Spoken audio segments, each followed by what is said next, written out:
Olá pessoal, Pedro aqui novamente. Vocês insistiram muito lá no meu Instagram e aqui também no YouTube. Pediram para eu fazer análises de filmes, de séries, de personagens e eu fiquei muito reticente porque assim, eu não tenho tanto o costume de assistir uma obra fazendo análises psicológicas daquela obra. Isso dá muito trabalho e é por causa disso que eu convidei dois grandes amigos que são cinéfilos, manjam tudo de cultura pop, HQ, anime, mangá, o que vocês quiserem aí eles manjam. E a gente vai falar um pouquinho sobre o novo filme do Batman. A gente vai tentar fazer tanto uma análise psicológica de algumas coisas que a gente observou no filme, como também falar sobre o personagem do Batman em si. Eu quero pedir para vocês se apresentarem, né, dizerem o que vocês vão querer falar, o que vocês vão querer contribuir no canal para a galera que está assistindo a gente. Legal, meu nome é Ian e para mim é um privilégio estar aqui. Eu sou muito fã de quadrinhos e filmes desde pequeno, desde cedo. Eu já comecei a ler principalmente o Batman e outros heróis da DC e, bom, isso vem me perseguindo aí. Hoje em dia, parte da minha vocação é escrever sobre cultura pop. Então eu espero ajudar aqui falando um pouquinho desse personagem que eu amo e o que ao longo do tempo ele me ajudou a refletir e construir da minha própria personalidade também, porque eu acho que esses personagens eles criam personalidades também no mundo real, né? Show. Bacana. Eu me chamo Pedro, né? Sou seu xará. E mais uma vez é um prazer de fato estar aqui, né, no seu canal. Sempre acompanho e é um privilégio poder fazer parte também, né? Um pouco do que a gente pode contribuir enquanto cultura pop. Eu sou assim um leitor assíduo, um cinéfilo assíduo. Não trabalho com isso, com de fato Ian, produzo textos, mas eu gosto também de gerar conteúdo nesse aspecto. Então espero contribuir aqui com essas análises aí a respeito unicamente, especificamente, né, do personagem do Batman. Show de bola. Galera, se vocês gostarem do vídeo, se vocês gostarem não, eu tenho certeza que vocês vão gostar, então já vai deixando o like, mas se vocês quiserem que a gente faça outras análises depois, comenta aqui que quem sabe isso não se torna um quadro e eu possa chamar os convidados de hoje para falar sobre outros personagens da cultura pop. Mas vamos lá, falando sobre Batman. O Batman é um dos heróis mais complexos já criados, né? O cara não tem um superpoder. O cara não tem, assim, uma coisa assim que faça com que ele seja muito distante de seres humanos normais, vamos colocar dessa forma. Mas é talvez um dos super-heróis mais famosos e que mais vingaram na cultura pop, né? E a gente percebe que tem uma série de complexidades na construção desse personagem. Eu queria perguntar como é que foi criado a história do Batman, como é que ele surgiu e por que, na opinião de vocês, ele conseguiu ficar tão famoso na cultura? Legal. Assim, antes da década de 30, a gente não existia ainda na cultura algo como super-heróis, como a gente conhece hoje, né? Então, assim, é até difícil imaginar um mundo sem super-heróis, mas não existia. Existiam aqueles heróis, aqueles contos de heróis que eram publicados em jornais, do tipo Conan, o Fantasma e tudo mais. E em 1938, foi criado o primeiro super-herói de fato, que foi o Superman, né? E o Superman, ele é um tipo de deus entre os homens, né? Ainda é até hoje na cultura pop o super-herói mais poderoso e tudo mais. E ele ganha o público rapidamente, ele tem todo um carisma, aquela fama de escoteiro, o bonzinho, que toma todas as decisões corretas. Cabelo certinho, né? O good guy, né? Ele sempre faz tudo certo, apesar de não ser humano, se identifica muito com o ser humano e tudo mais. E aí eles veem o sucesso disso, né? A Action Comics na época, né? Que é a atual DC, mas uma vertente ali daquela companhia, percebe o sucesso daquilo e quer produzir algo que seja tão carismático quanto. E surge a ideia do Batman, né? O Batman que é o total oposto do que o Superman ele não é aquele cara sempre otimista, ele é aquele cara mais obscuro, ele passa por uma tragédia e ele não tem poderes nenhum. E mesmo assim, a ideia é que esse personagem ganhe todo o carisma que o Superman ganhou, né? Os primeiros esboços do Batman, eles são diferentes daquilo que a gente conhece hoje, né? Como a ideia era vender revista em quadrinhos para crianças, então ele tinha mais coloração, as poucas eram vezes, mais leves exato, também, mais leves. Sim. Os crimes que ele solucionava eram menos complexos. E Inclusive, foi criado muito rapidamente, né, 2, 3 anos depois do Batman ser criado, foi criado o Robin para dar toda essa aparência de algo mais infantil, um super-herói mais infantilizado. Inclusive, o Robin geralmente é um adolescente, né? Ou uma adolescente. Os Robins que tiveram na história sempre foram adolescentes, basicamente. Exato. A ideia é que justamente, primeiro, o Robin serve como uma constituição familiar que o Batman nunca teve, né? Então a gente vai ver na história dele vários personagens que surgem aí para completar a sua família, né? Então partindo do mesmo pressuposto, né? Um órfão também, exato, né? Ele se vê muito naquela figura, né? E ele abarca aquele órfão, né? Exato. Então ele fala, por exemplo, que sempre quer trabalhar sozinho, mas na verdade o que a gente vê é o contrário disso. Ele está sempre com várias pessoas. E o Robin é um desses, né? Então as revistas começam a vender muito, só que aí começa a surgir algumas controvérsias. Por exemplo, a ideia de homossexualidade com o Batman e o Robin, ou algo do tipo, sexualizado, e aí eles criam, por causa disso, a Batwoman, né? Para tentar desfazer esse tipo de teoria. Exato. E aí outros personagens vão sendo criados também para tirar todas essas controvérsias que o personagem se envolvia. Só que percebeu-se que as revistas deles estavam em queda, as vendas. Né? O Batman não estava sendo mais um personagem tão agradável quanto o Superman sempre foi. Né? E aí quiseram então mudar o personagem, trazer algumas reformulações para o personagem. E uma dessas reformulações aconteceu em 1986, que foi com o Frank Miller, né? Que ele fez um dos quadrinhos mais famosos do Batman até hoje, que é o Cavaleiro das Trevas. E a partir de então, o Batman ele ganhou uma outra tonalidade, uma tonalidade muito mais sombria. O próprio Robin melancólico, triste, né? A tragédia que aconteceu com os pais dele voltava à tona o tempo todo, como uma definição de quem ele era. Sim. Começou a ter um peso muito maior para a construção do personagem. Uma densidade narrativa e psicológica muito mais aprofundada. O personagem Batman, não só como um herói, mas como um ser humano, com todas as suas complexidades e nuances, foi desenvolvido muito melhor a partir daí. O próprio Bruce Wayne, né, foi muito mais trabalhado a partir desse marco, né, dessa reformulação. Exato. A gente, por exemplo, com relação ao Superman, né, a gente vê que não há tanta diferença assim de caráter entre Clark Kent e Superman. Né? Mulher Maravilha é a mesma coisa, não há tanta diferença entre a Diana e a Mulher Maravilha. Assim. O caráter das duas personas dos super-heróis são muito semelhantes. Né? Mas no caso do Batman, não. É uma coisa que a gente consegue separar com muita clareza, né? E isso foi construído a partir daí, com todo esse aspecto mais adulto do Batman. E eles perceberam que dava muito certo a partir de então, né?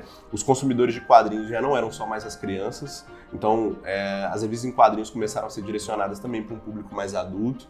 A ideia de detetive, que no início o Batman teve, mas por um tempo foi abandonada, veio à tona de novo na década de 80. E aí o Frank Miller, por causa do sucesso dele, foi convidado para fazer uma nova revista, revisitando a origem do Batman, que é Batman Ano 1, que inclusive é uma das referências do filme do Batman de agora. E nessa revistinha ele coloca lá todo o aspecto carregado da tragédia que acontece com os pais do Batman, como ele decide se tornar o Batman por causa dos seus próprios complexos e traumas e tudo mais.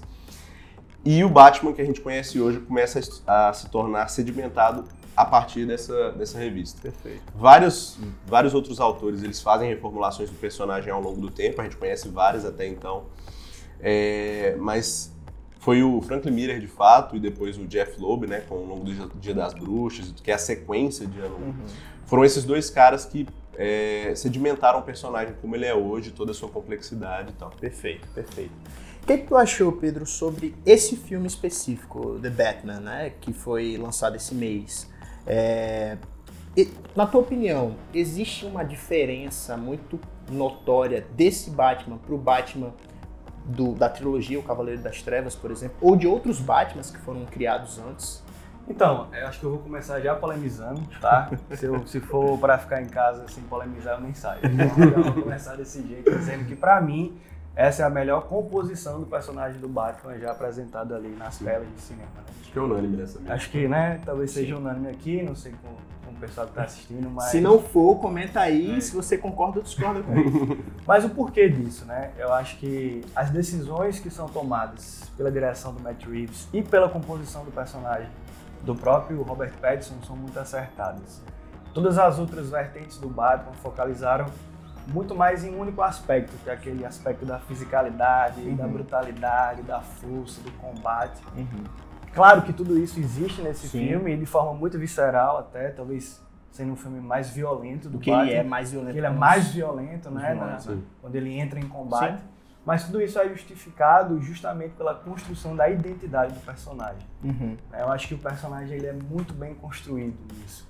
É engraçado porque o Matt Reeves ele trabalha até conceitos de inteligência, né? Aquela inteligência fluida e cristalizada, por exemplo.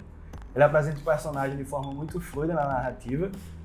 Tem um discurso inicial, ele explicando qual é o momento que ele está, né? Naquele ano 2, lutando contra o crime em Gotham e tudo mais. Apresenta a cidade dessa forma muito fluida, passeando pelas ruas da cidade. E eu acho que ele utiliza a cidade de forma muito bacana, porque é como se a cidade fosse um personagem também. Exato. É melhor Gotham. Se é o melhor Gotham, de fato é a melhor Gotham, né? Ele bebe muito ali, de, por exemplo, Blade Runner, né? Aqueles cenários meio caóticos, escuros demais, neonizados. Isso reflete, de fato, a personalidade do personagem, né? Que ele está querendo construir. E a brincadeira que ele faz nesses aspectos das inteligências, né? Ele apresenta esse personagem de forma fluida, ele apresenta o próprio personagem com essa inteligência fluida, resolutiva, né? Que foi a vertente que eu estava falando, que foi resgatada do Batman, detetive, aquele cara dedutor, aquele cara, né, que está ali para ajudar a polícia à resolução do crime, mas ao mesmo tempo ele apela para a identidade cristalizada do espectador. Que é a bagagem que a gente já tem daquele personagem.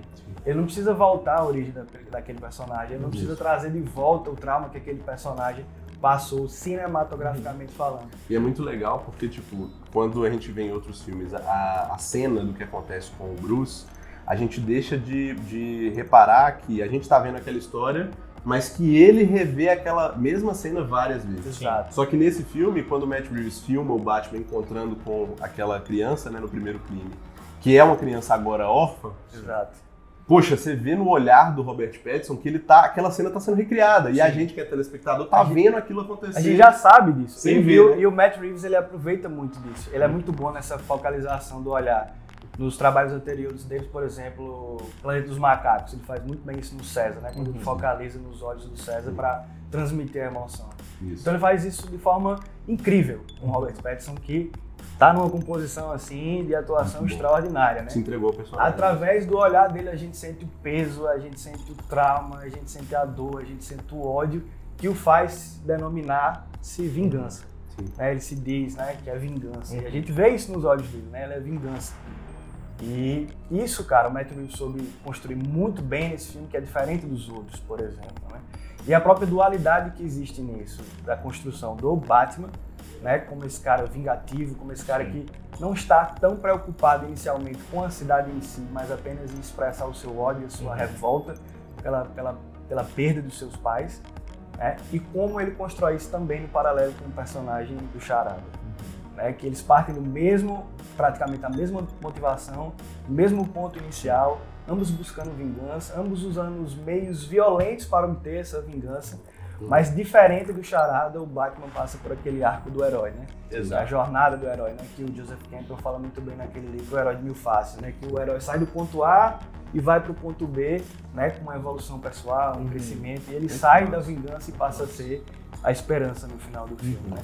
Então isso, assim, eu acho que difere grotescamente das outras propostas narrativas que foram apresentadas no Que ele cinema, já né? começa como um herói, né? É um filme de 89, o Michael Keaton já começa o Batman ali, que ainda não é conhecido, mas ele já tá todo formadinho, com o caráter formado, ele sabe bem quem ele é, o uniforme tá lá, tudo. No Batman Begins também, apesar de mostrar uma trajetória mais longa para ele se tornar um herói, quando ele veste a armadura do Batman, ele já é um herói, né? Então, agora não, o Robert Pattinson, ele precisa ser primeiro o Batman para depois se tornar o herói. E essa trajetória dele é bonita de se ver, assim. Eu tava comentando com o Pedro, depois que a gente assistiu o filme, como o Robert Pattinson, fazendo o Bruce Wayne, ele tá sempre desconfortável. Então, ele sai da Batcaverna, a luz vem, ele coloca o óculos, sabe? Ele tá lá no velório e ele tá, tipo, o tempo todo ali, olhando pros lados e com os ombros baixos e tal. Recluso, postura A baixa. impressão que eu tive foi que, na verdade, o Bruce Wayne, ele era o alter ego do Batman. Ele é o alter ego. Ele é a máscara, né? Exatamente. A máscara não é o morcego, né? O Charada é o Bruce Wayne. O Charada chega a comentar isso, né, no final do filme, tipo assim, eu pude ser quem eu sou com a minha máscara e você que me ensinou isso, né? E de fato, quando o Batman tá vestido de Batman, que é a maior parte do filme, eu acho que é mais um acerto do Matt Reeves e do Robert Pattinson, cara, o Batman é o Batman. Sim. O tempo todo, né? E quando ele é o Batman, ele tá imponente, cara. Os ombros dele estão o tempo todo para trás, o peito largo, o olhar fixo, né? O andar calmo e seguro, porque de fato ele se encontra dentro daquela armadura. Aquilo ali é de fato a pessoa do Bruce Wayne em toda a sua complexidade. Sim. E tudo mais. Né? É o que ele é, né? E eu acho legal que é uma curiosidade também, o Matt Reeves, ele foi aluno do Jeff Lieb, que é o cara que escreveu O Longo Dia das Bruxas e Silêncio. Né? Nossa, então, ele disse que quando foi, de fato, chamado para ser o diretor do filme, ele ficou encantado porque ele estava usando o material de um professor dele para fazer aquele filme, né? Então, ele não tem só a referência dos quadrinhos, ele tem a referência próxima do cara que trouxe toda essa gama aí de complexidade pro personagem do Batman. Outra coisa assim, bem engraçada, que foge totalmente do que você falou, mas acho que é interessante, até o Matt Reeves, né? O visual dele agora, ele tá com aquele baita bigodezaço, né? Que lembra muito o Gordon, né? Original. Então é meio que até pra comunicar que o filme fez parte, né? Ele se meio que construiu uma alegoria dele mesmo, né? Do personagem, para comunicar o quanto ele curtiu fazer aquele filme, né? Sim. E dá pra ver que é fã fazendo assim. Robert Pattinson, por mais que algumas pessoas tenham aí, né, seus receios com ele por causa de Crepúsculo, que eu acho que foi o único filme ruim que ele fez de fato, porque os outros todos ele fez muito bem. A opinião dele, tá? Opinião dele.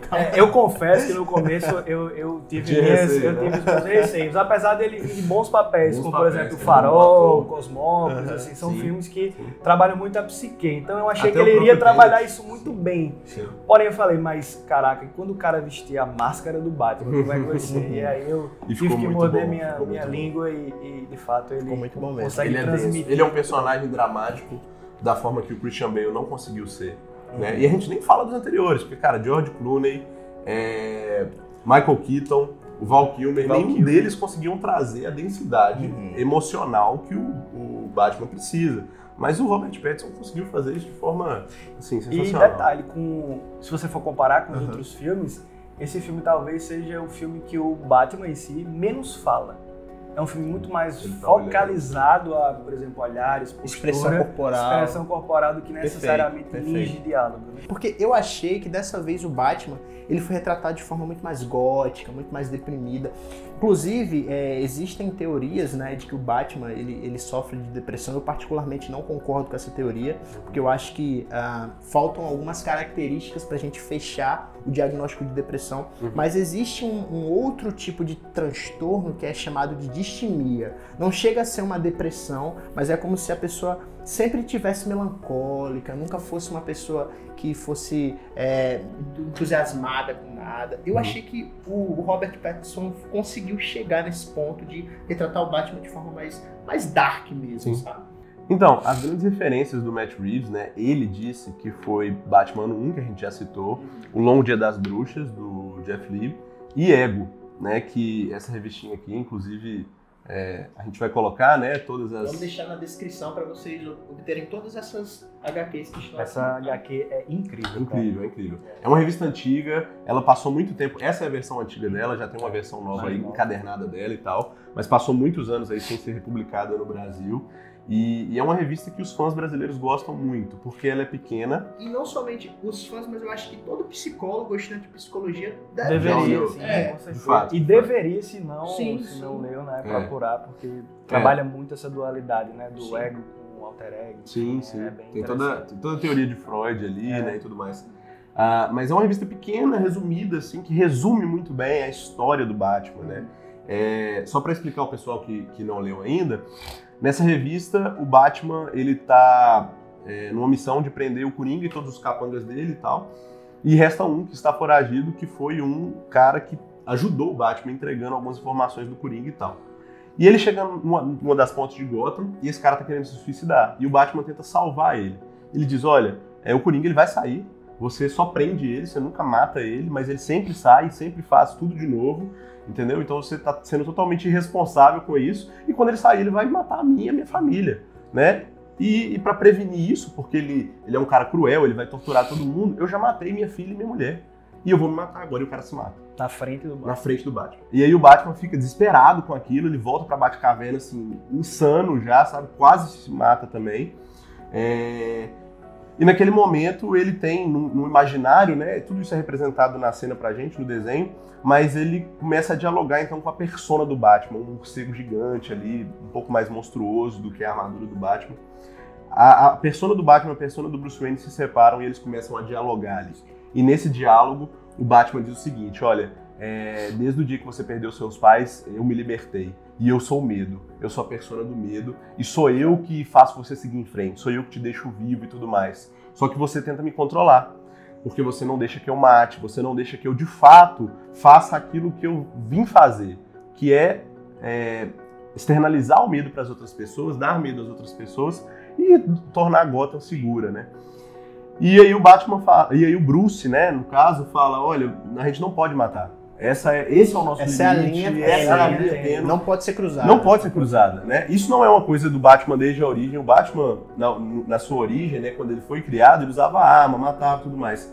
Mas colocar esse aspecto no personagem trouxe ainda mais complexidade para ele, Sim. Tornou ele mais humano, trouxe mais carisma, empatia, senso de identidade, empatia. Uhum. E de fato isso é o que guia o personagem até hoje. Então lá a gente vê o Robert Pattinson pelo menos 3 vezes no filme dizendo, olha, não use arma, não mate, não faça isso, tudo mais, né? Até quando a Selina Kyle pega aquele, né, policial que participava ali do esquema de corrupção, né? E queria matar ele ali, dizendo, concretiza a vingança, você não se diz vingança, vamos fazer vingança aqui, né? Sim. E ele, não é bem assim e tal. Né? Exato. No final do filme eu lembro que a gente teve uma pequena discussão, que durou bem pouco tempo, na verdade, sobre o Batman ter ou não algum traço de psicopatia, né? Sim. Que é o que nós chamamos hoje de transtorno de personalidade antissocial. E aí, uma das coisas que nitidamente argumentam contra o Batman ser um psicopata, né, como a gente conhece, é o fato justamente dele sentir muita empatia. A gente consegue observar essa empatia no momento em que ele vai no funeral do pai do menino, né, do prefeito que morre, e ele se sensibiliza com o menino. Sim. Com a própria Selina, né, quando ele diz que você já sofreu demais, chega, tá bom, você não precisa sofrer mais com isso. Sim. Então, ele sente muita empatia e ele não cruza essa linha, né? Uhum. Diferentemente do Charada. E aí a gente precisa falar um pouquinho sobre o Charada, porque assim, particularmente, eu fui muito criticado, certo? Mas eu acho o Charada... Você vai polemizar agora. Eu vou. Um dos melhores, esse Charada especificamente, um dos melhores vilões que já foi retratado pela DC. Sim. E assim, eu acho que, por mais que o Paul Dano não tenha atuado por muito tempo, eu achei que ali aquela cena dele dialogando com o Batman e dizendo Bruce Wayne, e a gente fica, eita caramba, deu ruim. O bicho descobriu a identidade do Batman. Sim.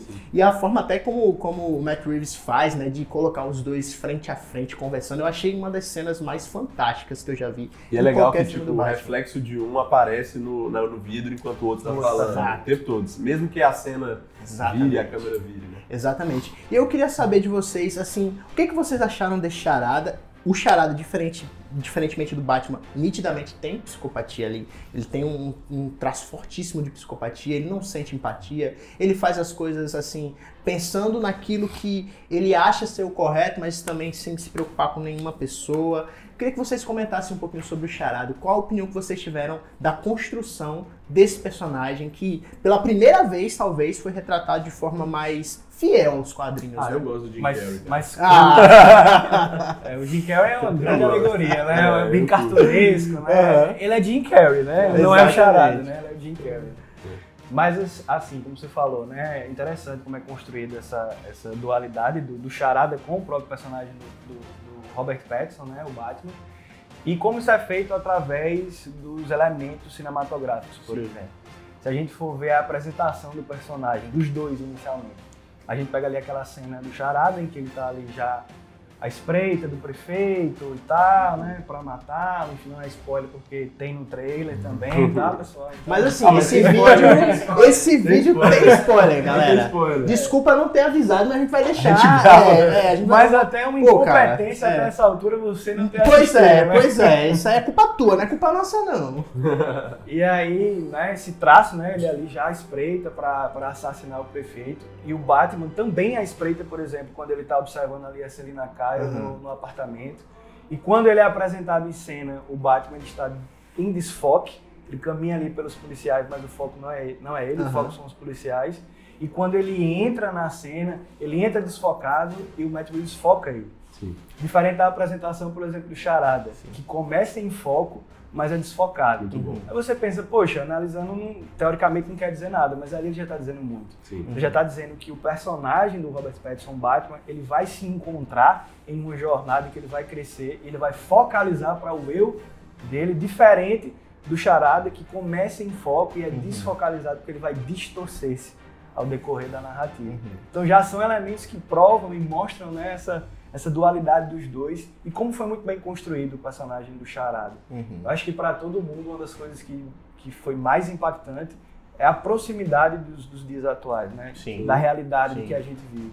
Eu enxerguei ali possivelmente alguém que iria exercer ou já exerce algum tipo de pensamento extremista, algum tipo, né, de... Existe até um nomezinho que é chamado de incels, que são os celibatários involuntários, né? Que são pessoas assim que são muito misóginas e se reúnem em fóruns da internet para falar mal de mulheres, para pensar em possibilidades de ataques terroristas. Eu achei que ficou muito próximo, né, da figura do Charada. A própria utilização das redes sociais Isso, aí ele como nunca tá mobilizador, só, né? Ele sempre tem alguém ali com ele. E a gente chega até a pensar que inicialmente ele está só, né? Sim. Mas aí a gente vê aquele fórum, Exatamente. os comentários, Exatamente. tudo ali já para a parte final ali do E terceiro aquela ato do cena, filme, aquela né? cena final, né, faz referência clara ao atentado de Las Vegas, por exemplo, que foi um atentado de tiros e tal, né? E o Charada, ele engloba, além do personagem do quadrinho, que de fato é um personagem muito mais grotesco no sentido de ser caricato e tudo mais do que esse Charada é. E aí eu acho que volta muito naquilo, né? Esse Charada e toda a sua motivação, apesar de ser muito parecido com o seu contexto de vida, de orfandade ali com o Batman e tal, de ver a criminalidade e aquilo ser indigesto pra ele, de rejeitar aquilo ali e tudo mais, a corrupção, como é com o Batman também. E ele chega a dizer, eu sou vingança no final do filme, né? Mas esse Charada, ele se encontra num ritmo muito mais caótico, muito mais de euforia, enquanto o Batman está naquele ritmo muito mais melancólico por causa dos seus limites, por causa da sua responsabilidade, mas ao mesmo tempo sua incapacidade de resolver tudo. E esse Charada, ele extrapola tudo. E é legal porque o Matt Reeves falou sobre isso, né? Que as grandes referências dele foram o Assassino do Zodíaco, que é uma história real, né? Foi um assassino real que nunca foi pego. Hoje, né? Nunca Até foi hoje pego. Você tem várias Tem até um filme possibilidades. Zodíaco, né? Muito do- bom, inclusive. tem. Referência total, Isso, né? Com O Matt Reeves com faz, Robert né? Downey Jr. Isso, e tal. Inclusive, exatamente. ele até usa, né, Zodíaco, Seven, que são aqueles filmes mais pegados neo-noir, né, Isso, para basear e fundamentar, né, a narrativa. Exatamente. Então, tem inclusive um retrato falado do assassino do Zodíaco, um dos poucos que existem, que é ele é muito mascarado, né? Então, muito similar ali àquela máscara que o Charada usa nesse filme, com uma lona com o símbolo do Zodíaco e o Charada tem a interrogação, né? Então, ele usou muito dessa referência, as referências dos enigmas e dos códigos, né, que o Charada coloca, o assassino do Zodíaco fazer aquilo.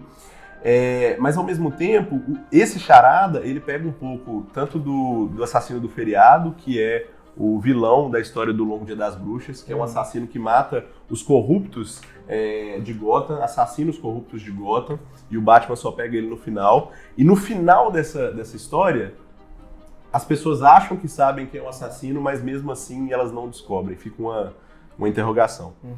E também pega um pouco do vilão Hush, que é o vilão de silêncio, né? Certo. A palavra Hush até aparece um pouco por um momento lá no filme, e ele é um vilão que usa uma bandagem na cara, e ele também, as pessoas não sabem a identidade dele, o Charada aparece nessa revista Silêncio algumas vezes também.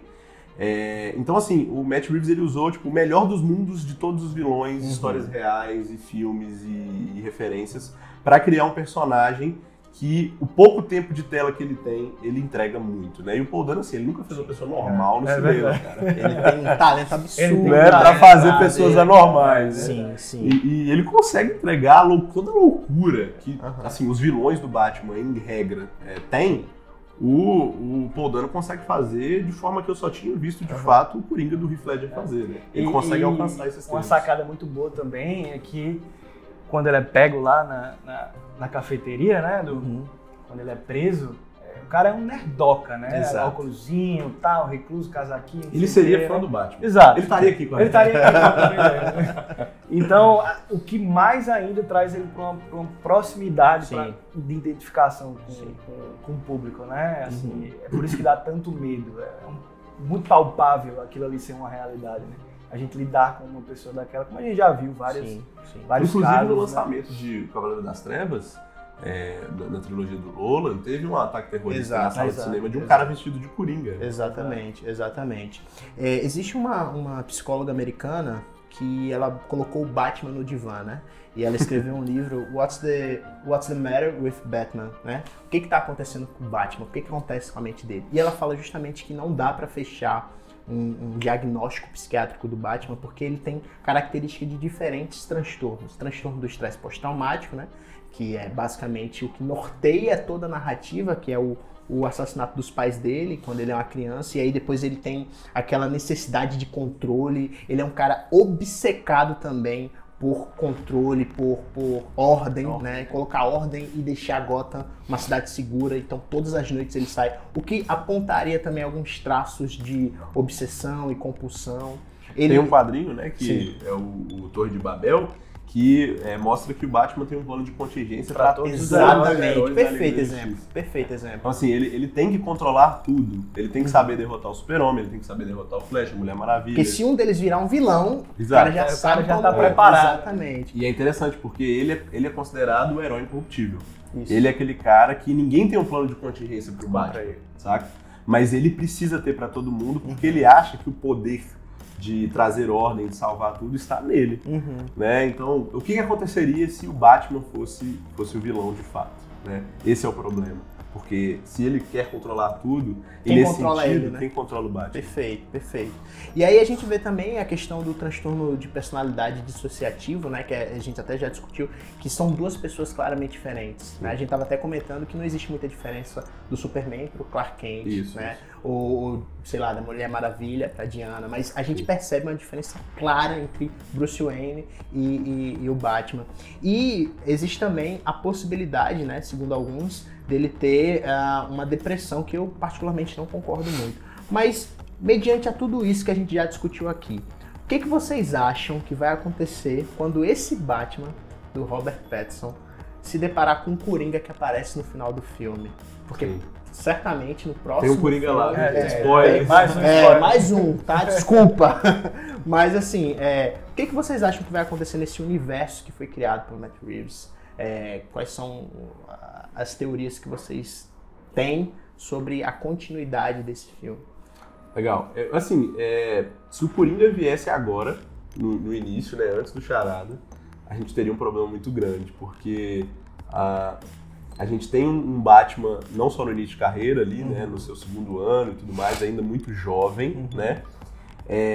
Mas a gente tem um Batman ainda, digamos assim, que não tem uma estrutura emocional formada ainda. Sim, com muitos dilemas, né? Muitos dilemas. Ele tá se descobrindo, Ele ali no final do filme ele já tem um pouco mais aonde ele quer chegar, né? Como um símbolo de esperança. Mas ele ainda tá naquela... Não, exato. E assim, por exemplo, a gente vê no filme que o Charada ganha. Cara, todos os planos dele dão certo. Dão certo. Assim, imagina o Coringa no lugar dele, porque o Charada ele ainda tem, pelo menos esse Charada tem aquele senso de luta contra a corrupção e tudo mais, mas o Coringa é caos completo, cara, entendeu? Então, personificação do caos. Eu consigo ver uma psicopatia diferente entre o Coringa e o Charada, e esse Charada. Sim. Não, então, o Coringa ele quer só destruição, então esse Batman do Robert Pattinson, início de carreira, teria algum problema com esse Coringa, né? Se for uma retratação do Coringa bruta, como a gente teve, por exemplo, do Heath Ledger, ou a recente do Joaquin Phoenix, cara, destrói esse Batman, né?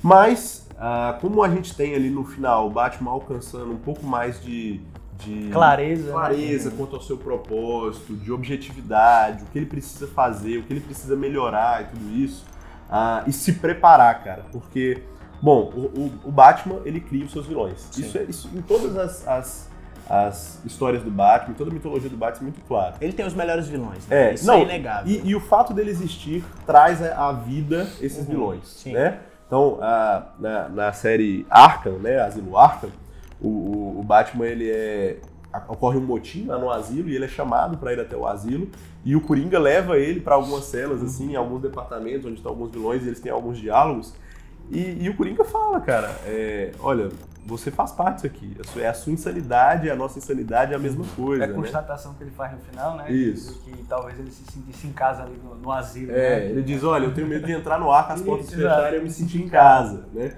E no Longo Dia das Bruxas, o Gordon faz essa questão. Será que é o Batman que cria todos esses vilões? Será que é a loucura dele que traz toda essa loucura?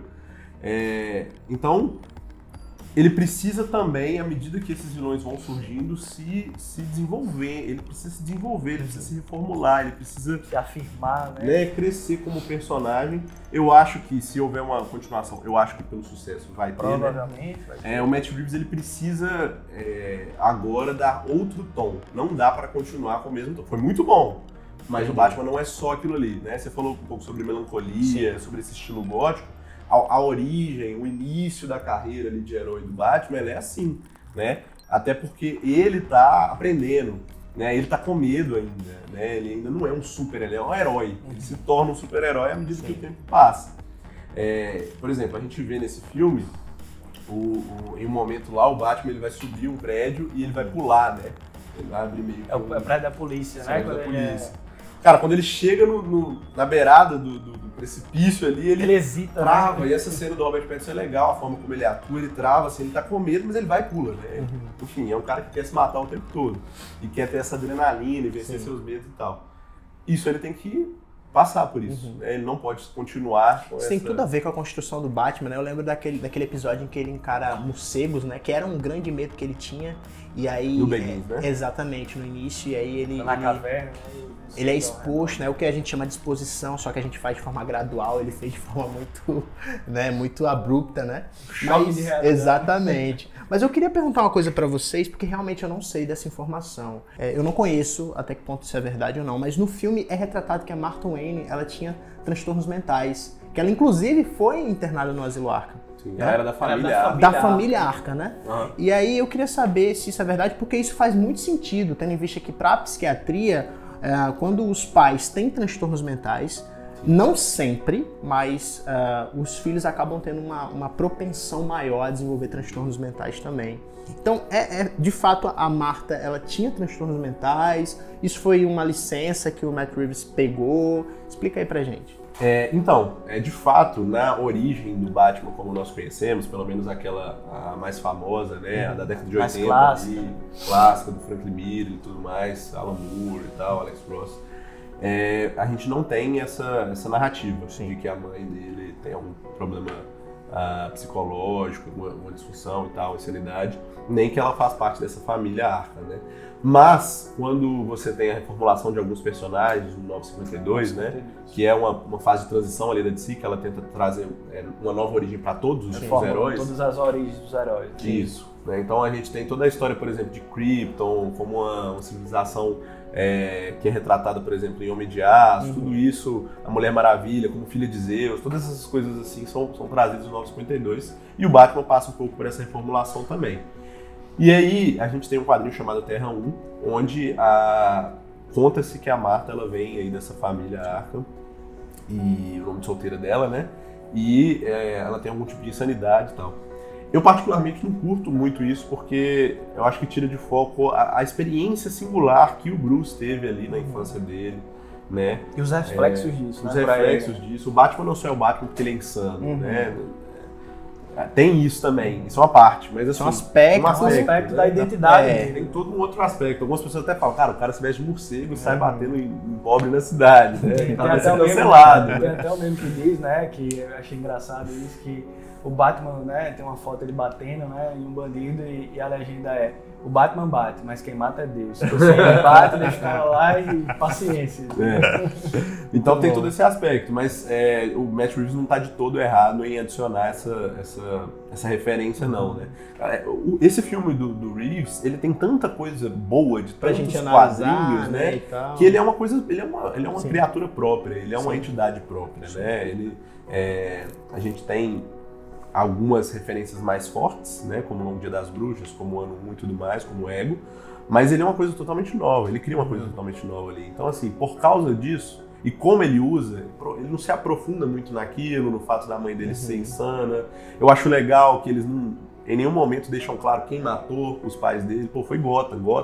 Gotham é horrível, Gotham é um lugar de insanidade. Encaixa perfeitamente na narrativa, né, porque a gente sempre tem, por exemplo, o pai do Wayne como aquele cara perfeito, né? Filântropo. E nesse filme não é bem assim, né? Existem tons de cinza ali, né? Naquele jogo de política e poder de Gotham, né? E como isso tem reflexo direto na construção do personagem, né? E na própria psique dele. Sim. Ele achava que o pai era o herói dele, mas, poxa, não é bem assim. Talvez o pai dele tivesse envolvido com coisas que ele nem tivesse conhecimento. Perfeito. E o peso que isso ele traz até pra começa a questionar o legado dele. Porque o legado dele é basicamente para salvar que outras pessoas passem pelo que ele passou. Que ele achava que era o legado do pai. Exato. Né? Que ele estava fazendo o legado do pai, mas o filme é bem cinzento nesse aspecto, né? Muito acertadamente de não deixar sacramentado se é ou não. Né? E eu acho legal isso, assim. Não é porque a mãe do Batman tinha alguma insanidade que o Batman, o Bruce, tem, né?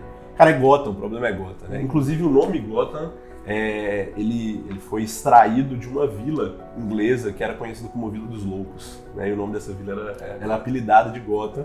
Então os criadores ali usam essa ideia para transformar Gotham num local de insanidade. O que traz a insanidade para Gotham? O que cria o Batman e o que cria os outros vilões? Cara, é aquela realidade. É aquela realidade que quando o Batman foi criado existia em Nova York e nos Estados Unidos, que era a Grande Depressão, que era a criminalidade alta, que era a pobreza, que era todo mundo precisando comer e não tendo condições financeiras para isso. Então, assim, o que cria toda a possível insanidade ali, eu acho que você pode falar um pouco sobre como o meio afeta isso também, mas o que cria todos os personagens e todas as suas loucuras e o próprio Batman é aquela realidade, aquela experiência deles ali, né? E a forma como eles acabam lidando com cada uma dessas experiências. Tem uma frase de Nietzsche, né, que ele diz que aquele que luta contra monstros, tome cuidado para não se tornar um, né? Porque na medida que você olha para o abismo olha para você. Exatamente. Então o Batman olhou tanto tempo para o mal e para a cidade, para a corrupção e para o crime, que ele acaba se tornando mal. E é muito interessante a tomada de decisão do Matt Reeves, especificamente nesse filme, porque ele desconstrói exatamente isso, né? Ele está naquele ponto de decidir aonde ele vai dar, se ele vai dar na vingança ou se ele vai dar na esperança. Sim. E é muito interessante. Perfeito, cara. E o final do Batman é a conclusão de Ego, né? O Bruce fala com a persona do Batman: olha, eu não posso matar você porque isso é um suicídio, você me deixa vivo. Exato. E você não pode tomar conta de tudo que eu sou porque existe uma linha aqui que a gente não pode ultrapassar. E aí eles apertam a mão e dizem: então nós dois aqui vamos assumir a responsabilidade de ser a esperança para Gotham, né? E é essa palavra usada. Harmonicamente. E eles distoante, mas harmonicamente. E os dois concordam, tudo bem, vamos lá. Cara, velho, muito bom. Tem muita coisa que a gente ainda poderia analisar, porque o vídeo eu acho que já tá ficando bem longo já, mas a gente poderia ter falado sobre a relação do Batman com a Mulher-Gato, sobre alguns aspectos do Pinguim, enfim. Inclusive, a gente pode fazer uma parte 2, dependendo de você. Gostou desse vídeo? Quer parte 2? Fala, que aí a gente pensa... Comenta lá que a gente volta. Exatamente. Eu chamo essa galera para vir aqui de novo, comentar e trazer as contribuições para vocês. Outra coisa muito importante, a gente vai deixar todos as HQs citadas, Ego, O Homem que Ri, Asilo Arkham, O Longo Dia das Bruxas, aqui na descrição para que você possa entender melhor tudo que a gente falou. Se você ainda não está habituado a esse universo das HQs, vai ser muito bom para você entender melhor como que toda essa narrativa do Batman é construída. Meus amigos, eu queria agradecer muito a participação de vocês. Acho que foi muito rico. Vocês realmente trouxeram muitas contribuições. O Batman é um dos heróis mais complexos que existe, talvez porque ele pega muitos elementos reais. Ele é um super-herói humano. Isso é muito bacana. Eu queria que vocês pudessem falar as conclusões de vocês sobre esse filme e se despedissem do pessoal também falando sobre as redes sociais de vocês para o pessoal poder acompanhar vocês nas redes sociais também. Legal. Bom, eu só tenho a agradecer, foi muito boa a conversa, eu ficaria horas aqui falando sobre isso, né? Flui, né? Cara, eu gosto demais. Mas é isso, assim, eu indico muito a galera procurar, se não tiver muito tempo para ler as HQs ou não tiver como comprar, boa parte dessas HQs elas já foram animadas, né? Sim. Então você encontra lá no HBO Max ou em outras plataformas. Longo Dia das Bruxas tem animação, né? Não sei se Ego tem, mas Silêncio, Rush tem, né? Piada Mortal tem várias revistinhas, várias animações ali. Sim, Torre de Babel tem uma adaptação também. Tem muitas histórias legais que dá pra achar na internet, animação, e você conhecer o Batman melhor, né? E eu queria convidar a galera pra seguir aí o @Efeito Prisma, um selo de alguns amigos que se propõe a falar um pouco sobre cultura, arte e tudo mais, e tem lá mais alguns textos meus, tem 2 do Batman, 1 do Coringa e tudo mais, é só procurar lá. Muito bom, galera, Sempre muito bom. sai lá mais muito alguma coisa. Então, @Efeito Prisma. Show. O meu pessoal, eu não Não tem nada legal, né? O meu pessoal também não tem nada legal, então como eu também não trabalho gerando esse tipo de conteúdo escrito, né, então vou ficar sem dizer as redes Mas sociais. se você gostou, deixa aí no comentário, galera, cria um canal pra vocês falarem sobre cultura pop, sobre filmes, porque, poxa, Quem sabe? né? Quem sabe, né? Cara, obrigado, né, por ter me convidado. Eu sempre gosto de conversar a respeito disso. A gente, né, nos cafés e nas nossas saídas, a gente sempre tem esse debate e o quanto a gente também pode tirar, né, desse aspecto da cultura para o nosso dia a dia, né, o aprendizado que a gente tem a respeito disso. Show. Não só unicamente falando dos debates, enfim, do que permeiam a obra em si, mas o que a gente pode tirar de valor, né, da cultura Muito bom, cara, muito para o bom. nosso dia a dia. Show. Então é isso, pessoal. Lembrando, gostaram? Não esquece de deixar o like e não esquece de comentar aqui. Um grande abraço e a gente volta na semana que vem. Tchau, tchau. Valeu, deixa o like.